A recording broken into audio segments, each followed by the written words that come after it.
Welcome back guys. तो आज हम लोग एक्सप्लेन करने वाले हैं 2023 में आई ज़ोंबी मूवी को। अगर आप लोगों की लाइफ बिल्कुल ख़राब चल रही है एंड देन इमेजिन करो सडनली आप लोगों के इर्द गिर्द आप लोगों को ज़ोंबीज नजर आने लग जाएं और आप लोगों को मालूम होता है कि ज़ोंबी वायरस फाइनली आ चुका है, जहां कुछ लोगों को लगेगा कि इनकी जिंदगी खत्म होने वाली है। मगर वहीं हमारे इस मूवी के मेन लीड कैरेक्टर अकीरा की जिंदगी बेस्ट से बेस्ट बन जाती है जब उसको मालूम होता है कि वर्ल्ड में ज़ोंबी वायरस आ चुका है और उसे ज़ोंबी बनने से पहले 100 चीज़ों को करना है जो कि वो हमेशा से करना चाहता था। इसलिए इस मूवी का नाम ज़ोम 100 bucket list of the dead रखा गया। फिल्म की शुरुआत में अकीरा से हम लोगों को इंट्रोड्यूस करवाया जाता है जो कि काफ़ी एक्साइटेड होता है क्योंकि आज उसकी ड्रीम जॉब का फर्स्ट डे था। इसकी कंपनी एक फिल्म मेकर कंपनी है जिसका नाम है ZLM। मगर अकीरा की हैप्पीनेस सैडनेस में बदल जाती है जब उसे 2 दिन लगातार ओवर टाइम करवाया जाता है। एक दिन वो ऑफिस ज्वाइन करता है और 2 दिन उसे ओवर टाइम करवाया जाता है और हम लोग समझ पाते हैं कि अकीरा की कंपनी एम्प्लॉयज के साथ अच्छा सलूक नहीं करती और इस कंपनी में सबसे बुरा इंसान अकीरा का बॉस कोसोगी है जो अपना सारा काम अकीरा के ऊपर डाल देता है और इसका बिहेवियर भी काफी रूड होता है। अकीरा अपनी ड्रीम जॉब को लेके काफी सैड होता है। ऑफिस वालों के रूड बिहेवियर की वजह से वो जॉब पे नहीं आना चाहता मगर इसके पास कोई दूसरा ऑप्शन नहीं होता। अगले सीन में अकीरा अपने बेस्ट फ्रेंड केंजो के साथ डिनर करने जाता है और अपनी जॉब की सारी स्टोरी बताता है। केंजो उसे एडवाइस देता है कि उसे अपनी जिंदगी अपनी मर्जी के मुताबिक जीनी चाहिए और केंजो अकीरा को अपनी जिंदगी के बारे में बताता है कि वो अपनी जॉब और लाइफ में बहुत खुश है और हर रोज वो एक नई लड़की को डेट करता है। अकीरा दिल ही दिल में जेलस होने लगता है और उसको एक बात याद दिलाता है। कॉलेज में अकीरा और केंजो बास्केटबॉल खेला करते थे और अकीरा एक स्टार प्लेयर था और काफी फेमस प्लेयर था कॉलेज टीम का। लेकिन एक दिन इनके फाइनल मैच में केंजो वीक पड़ गया और जिस वजह से इनकी टीम हार गई और इसी वजह से अकीरा केंजो को सुनाता है कि तेरी वजह से मेरी लाइफ में ये सब कुछ हुआ और इन दोनों की लड़ाई हो जाती है। अगले सीन में अकीरा की वही काम से भरी हुई ऑफिस लाइफ चल रही होती है जिससे वो काफी परेशान होता है। मगर उस बोरिंग ऑफिस में जो चीज अकीरा को सुकून देती है वो उसकी को-वर्कर ओथरी होती है और अकीरा को उस पे क्रश होता है। अकीरा ओथरी की काफी रिस्पेक्ट करता है क्योंकि वो जो करना चाहती है वो कर लेती है। अकीरा को इस बोर और बर्डन भरी कंपनी में 1 साल गुजर जाता है और अब अकीरा मेंटली और फिजिकली थक चुका होता है। वो सोते वक्त भी बोलता है ऑफिस नहीं जाना, लेकिन ना चाहते हुए भी ड्रेस अप हो के ऑफिस जाने के लिए तैयार हो जाता है।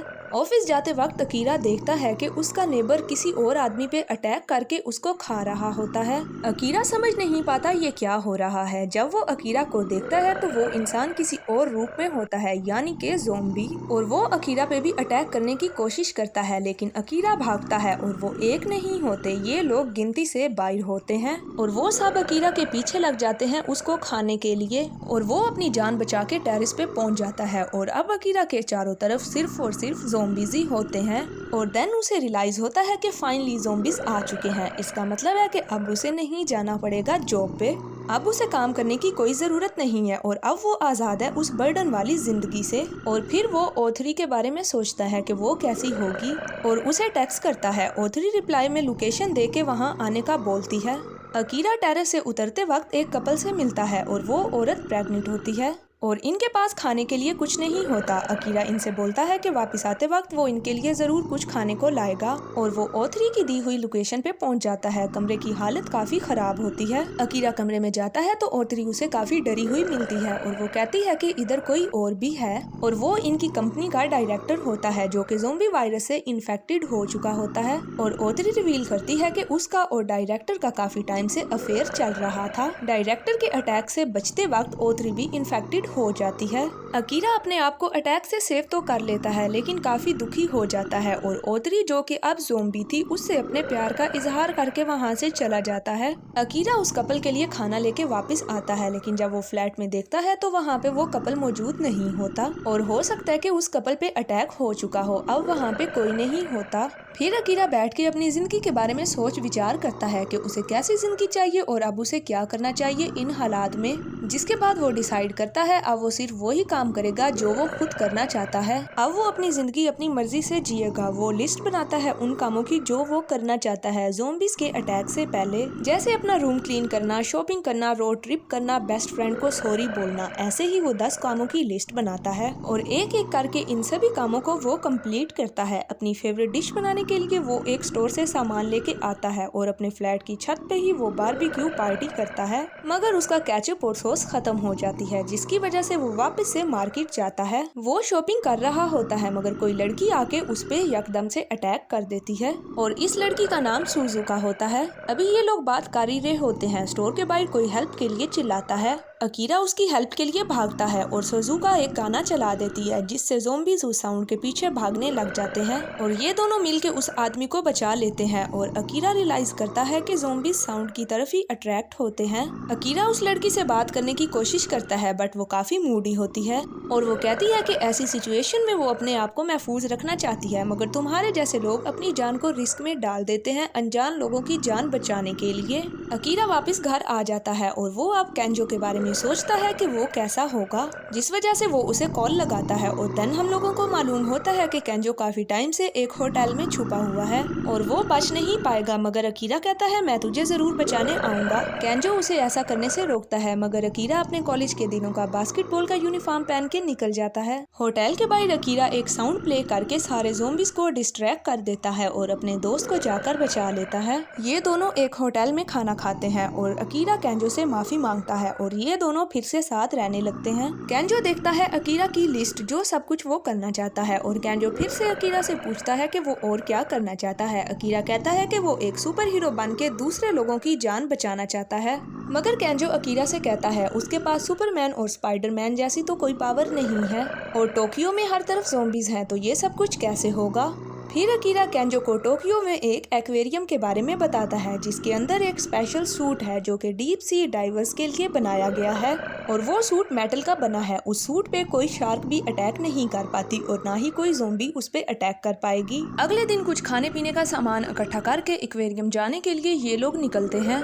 रोड पे आती हुई एक बस पे इनकी नजर पड़ती है और सड़क पे मौजूद ज़ॉम्बीज़ उस बस पे अटैक करके इंसानों को खाने लग जाती हैं और बस में मौजूद लोग अपनी जान बचा के भागते हैं, लेकिन अकीरा कुछ पैसेंजर्स को बचा के स्टोर में ले आता है और उन पैसेंजर में मौजूद सुजुका भी होती है। इन लोगों को मालूम होता है कि ये सब लोग भी एक्वेरियम की तरफ जा रहे होते हैं और कहा जाता है कि एक्वेरियम ज़ॉम्बीज़ से महफूज है और एक्वेरियम में खाने पीने की भी कोई प्रॉब्लम नहीं होती, तो ये सभी लोग डिसाइड करते हैं कुछ देर स्टोर में रुकने के लिए ताकि बाहर के ज़ॉम्बीज़ चले जाएं। मगर इनमें से एक आदमी को ज़ॉम्बी ने काट लिया होता है और वो आहिस्ता आहिस्ता इन्फेक्टेड होते होते ज़ॉम्बीज़ की शक्ल इख्तियार कर लेता है। सुजुका अकीरा को अपने साथ लेके भागने की कोशिश करती है मगर अकीरा अपने दोस्त केंजो को छोड़ के नहीं भागता और वो जाके अपने दोस्त की हेल्प करता है। सुजुका साउंड को प्ले करके ज़ॉम्बीज़ को डिस्ट्रैक्ट करती है और अकीरा वापस से केंजो को बचा लेता है। इसके बाद ये तीनों ज़ॉम्बी से बच के स्टोर से बाहर निकल आते हैं और पास ही खड़ी गाड़ी में एक्वेरियम की तरफ निकलते हैं। सुजुका इन दोनों के साथ जाना नहीं चाहती लेकिन अकीरा उसको कन्वेंस कर ही लेता है।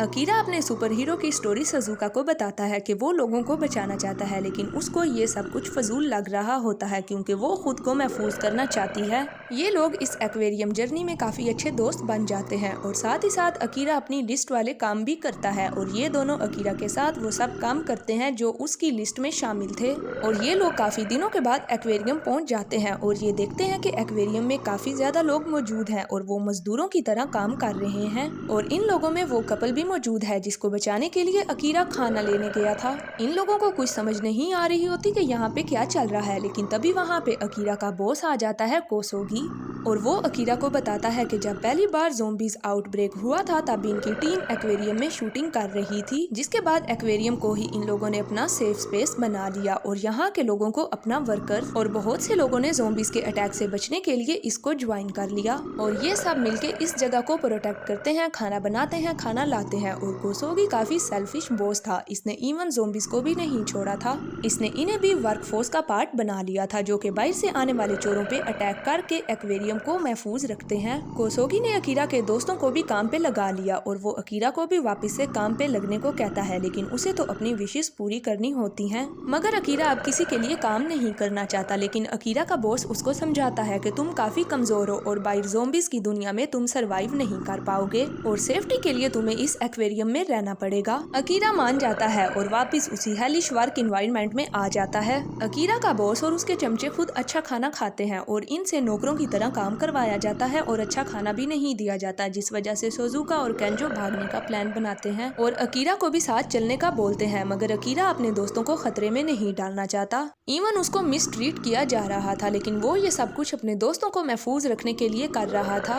लेकिन तभी सोजुका अकीरा को उसकी विशेस की लिस्ट दिखाती है और उसे याद दिलाती है कि एक्चुअली अकीरा खुद एक सुपर हीरो है, वो कमजोर नहीं है और किसी सेल्फिश इंसान की अकीरा को जरूरत नहीं है अपने दोस्तों को बचाने के लिए। और अकीरा डिसाइड कर लेता है कि वो अपने दोस्तों के साथ बाहर जाएगा। दूसरी तरफ एक ज़ोंबी सप्लाई ट्रक में घुस जाता है और सप्लाई ट्रक के थ्रू वो एक्वेरियम के अंदर आ जाता है। ज़ोंबी सिक्योरिटी पे अटैक करता है और आहिस्ता आहिस्ता एक्वेरियम के अंदर तक लोग ज़ोंबी के बाइट से इन्फेक्टेड हो जाते हैं। और ये सब कुछ देख के कोसोगी अपनी जान बचाने की कोशिश करता है, लेकिन अकीरा और इसके दोस्त वर्कर्स को बचा के एक रूम में ले आते हैं। ज़ोंबीज एक्वेरियम के पानी में गिरते हैं और शार्क ज़ोंबीज को खा जाती है, जिससे ये वायरस शार्क के अंदर चला जाता है। ये शार्क न्यूटेट हो जाती है और एक मॉन्स्टर बन जाती है और शार्क के पेट में से इंसानों के पैर बाहर निकल आते हैं जो उसने खाए होते हैं। और तभी अकीरा शार्क वाला सूट पहन के बाहर आता है, जिसको वो लेने एक्वेरियम आया था और वो लोगों को बचाता है। शार्क को वो लोग रोक नहीं पाते, जिसके बाद सोजुका के ज़हन में एक आइडिया आता है और वो बैटरी के सेल्स को यूज करके शार्क को इलेक्ट्रिक करंट देके मारने का सोचती है। और सेल्स केंजो के हाथ में होते हैं और वो हेजिटेट कर रहा होता है कि क्या वो ये सेल्स अकीरा तक पहुंचा पाएगा। इनकी टीम इसी वजह से हारी थी क्योंकि केंजो अकीरा तक बॉल को नहीं पहुंचा पाया था, मगर वो इस बार हिम्मत नहीं हारता और सेल्स को अकीरा के हाथों तक पहुंचाता है और अकीरा वो सेल्स शार्क के मुंह पे दे मारता है और एक ब्लास्ट के बाद शार्क का एंड हो जाता है। ये सब लोग यहाँ से निकल रहे होते हैं, मगर कोसोगी कहता है कि सब लोग अपने अपने काम पे लगो, मगर अब इसका कोई एम्प्लॉय भी इसकी बात नहीं मानता और सब एम्प्लॉयज अकीरा को अपना लीडर मानने लगते हैं जिसने इनकी जान बचाई थी। वो सब लोग कुछ खाने पीने का सामान लेके अपनी अपनी मंजिल के लिए वहाँ से निकलते हैं।